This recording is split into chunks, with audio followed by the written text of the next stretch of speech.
Hello everyone, my name is Simon Rajendran. I'm one of the surgical registrars in the Cork Cancer Research Centre here in Ireland. Today I'll be showing you a surgical technique of inducing liver metastasis in a murine model. The liver is a common site of metastatic spread and a major cause of cancer-related mortality.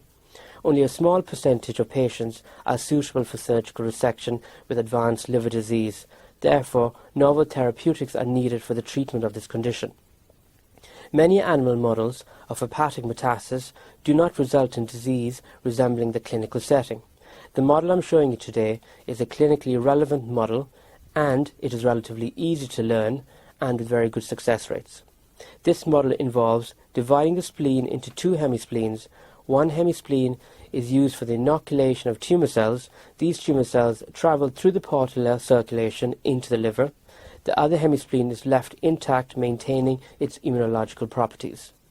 The cell line I'm using is stably expressing luciferase, allowing for the bioluminescent analysis of tumour growth in vivo.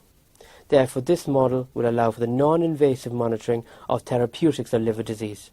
Okay, let's go ahead and start this. For the procedure today, the instruments that we need are dissecting scissors, needle holder, 2 small forceps,